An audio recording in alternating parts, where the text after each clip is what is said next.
Hello, folks. How you all doing today? Now, folks, I just want to run down a couple of points here. One, one, this entire media blitz against us is because they know that we have a lot of depth of support, and they're trying to make social media seem much more against us than it is. 41% of Americans, of Trump supporters, of white Americans, 4 out of 10 white Americans agree that the men that rallied in Charlottesville have a point.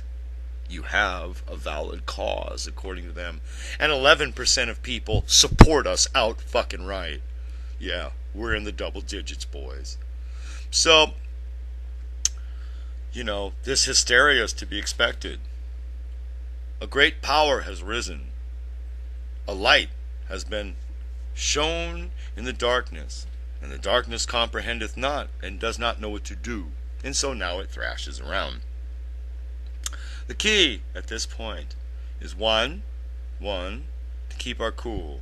We want Antifada to commit as much violence as they humanly can, though we pray that they don't harm any of our people. We do need for them to show their less than savory face to the conservative crowd. We need to be strong like a hedgehog so that they will go away from us to the conservatives, and they will show their anger against the conservatives because they're afraid of us, quote unquote Nazis, i.e., us working class stiffs who can throw fists. They're scared of us. Okay, they're terrified of us. Okay? And, and they're also terrified of us because they know in the end a great number of the police would rather be around calm people like us that are at least not like ideologically dedicated to mass murdering the police. I mean, right? Antifada is any police that are going to listen to this. They are ideologically committed to mass murdering you at some point. I don't know what to say. We don't have this kind of weird hang up like this. Yeah, right? The thing about nationalists is I'm a criminal from way back, but even I now in my older years can reflect and say, this order thing, this is pretty cool. Not having to deal with prison riots randomly is pretty alright. You understand, guys? Antifada doesn't have this. And well, folks, we need for these Antifada to show the prison riot.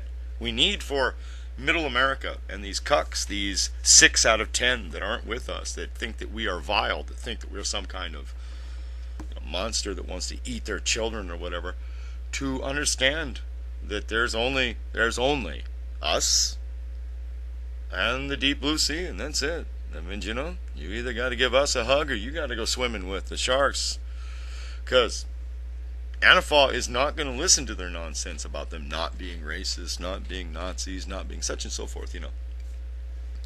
We are immune to that, and so they only have the choice of attacking us. But Antifa and leftist bullies in general, they'd rather not directly attack people. They like more, and this has been this way since the Bolsheviks, I should note, to round people up and make fun of them in front of everyone else, kind of group mocking sort of thing, which the media does a lot of. You people are stupid losers because you don't believe what we believe. Right? Everybody's experienced this if you're poor and white in America.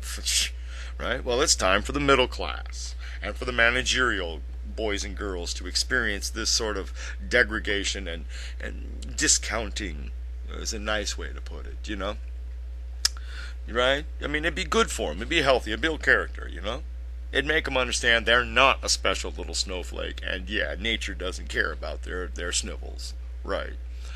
Now, so that's the upside. Now, I'd like to also address, this is another part about that I hadn't known about the rally itself.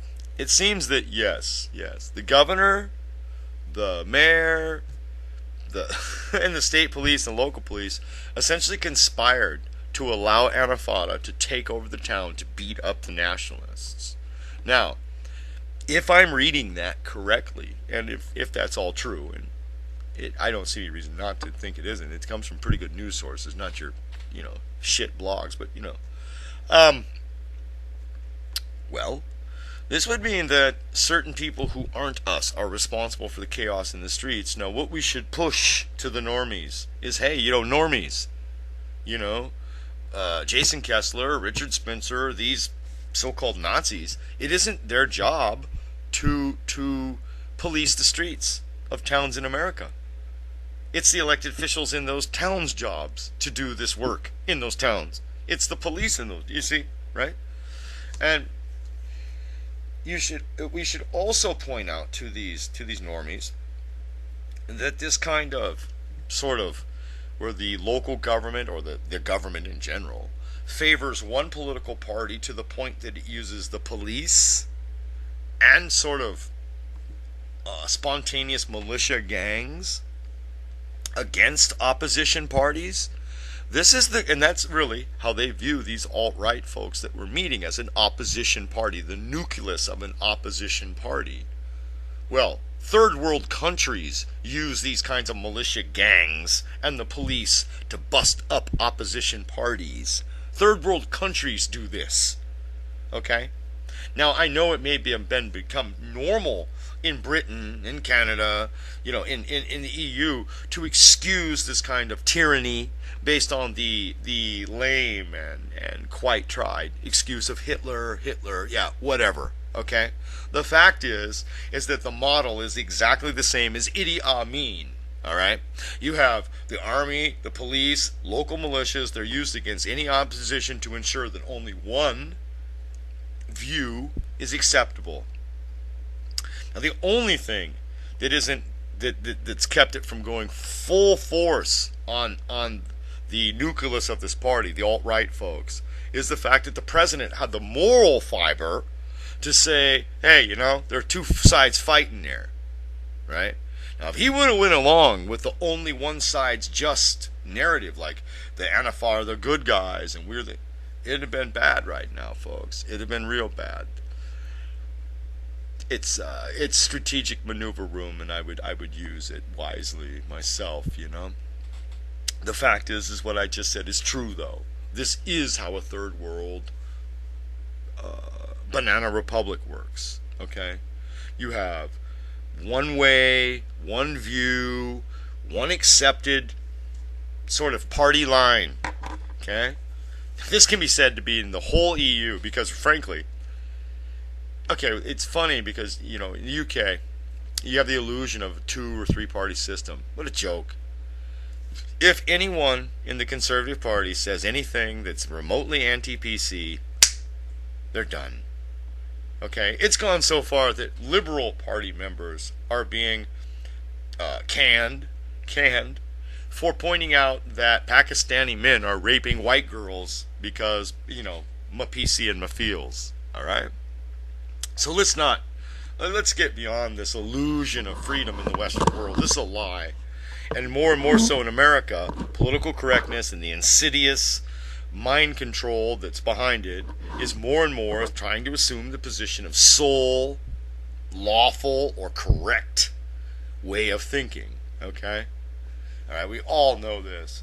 And right here you see this way of thinking using police force and militia gangs, and that's what Antifa is. They're a gang, a criminal gang, against the nucleus of a political party, the alt-right, of a world vision, of a concept that rivals them, that they're afraid of. And so they used political power, the police and gangs, just like a third world country, just like the kind of tin pot countries that we regularly denounce, Venezuela, African dictatorships like South Sudan. Okay? This is exactly the sort of thing that you see in places like Ethiopia. And yes, I know exactly what I just said, but no matter what you think, again, of Richard Spencer and the boys that were there, they're Nazis, they're this, they're American fucking citizens. And if you're going to grandstand on these rights, well, they have them too. And they have the right to go and say things that they want to say with people who want to hear it in a lawful and orderly way. Isn't that exactly what you'd say about any other political view in the universe? Or, is it every view but only this one's not allowed? What is this? What is this? What is this, the apple in the Garden of Eden or something? It ain't happening. We are either allowed freedom of consciousness, freedom of expression, freedom of association, and have a lawfully protected right to use these freedoms, Or your garbage is doublethink. Which is it?